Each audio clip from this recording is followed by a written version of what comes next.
OK, la leçon 2.1, le théorème de Pythagore. Dans un triangle rectangle, le côté le plus long est toujours opposé à l'angle droit, soit l'angle de 90 degrés. Alors, l'angle droit, dans ce cas-ci, c'est ceci. Le côté opposé de cet angle droit est toujours l'hypoténuse. Les deux autres côtés, on appelle ça les cathètes. Le plus long côté est nommé l'hypoténuse et deux autres côtés, comme je viens de le dire, ce sont les cathètes. Selon le théorème de Pythagore, dans tout triangle rectangle, si C est représenté par la longueur de l'hypoténuse et que A et B sont les cathètes, l'équation est comme suit.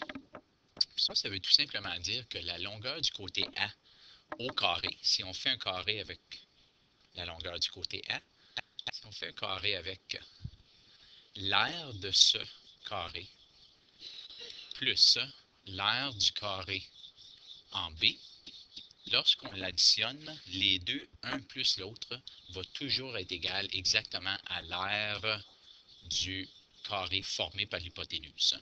Si vous avez la chance, allez voir l'animation au site suivant. Calculer la longueur d'une ferme de toit. Alors ici, c'est la partie d'un toit d'une maison. En anglais, c'est roof truss. On a un côté qui nous a été donné qui est 3 mètres. On a l'autre côté qui est 4 mètres.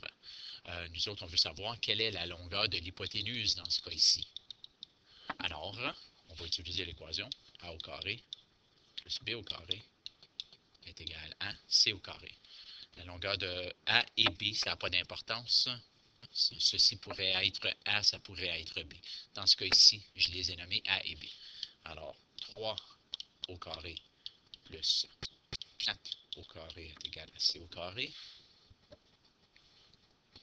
9 plus 16 est égal à C au carré. 25 est égal à C au carré.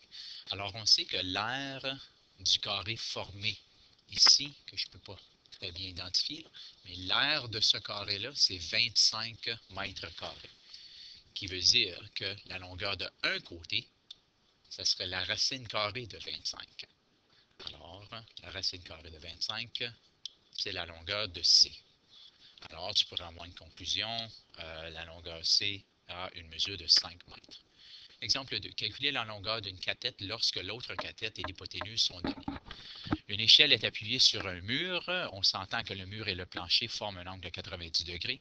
La longueur de l'échelle est 2,5 mètres.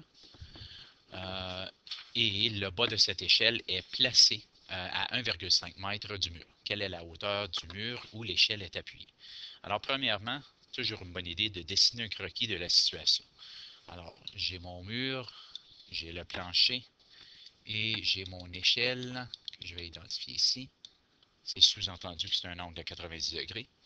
On a dit que la distance entre le mur et où l'échelle est appuyée est 1,5 mètres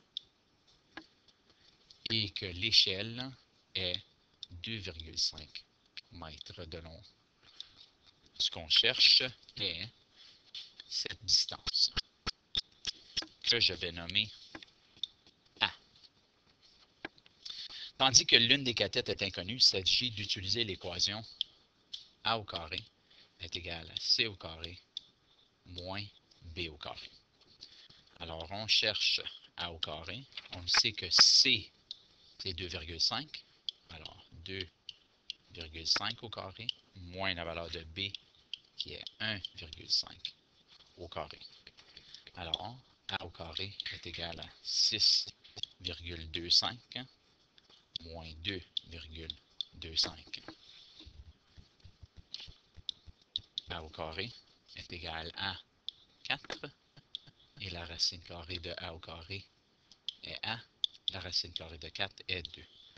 Alors, on peut voir la hauteur du mur est à 2 mètres. Il y a des problèmes à faire à cette page ici. Amusez-vous bien avec ça.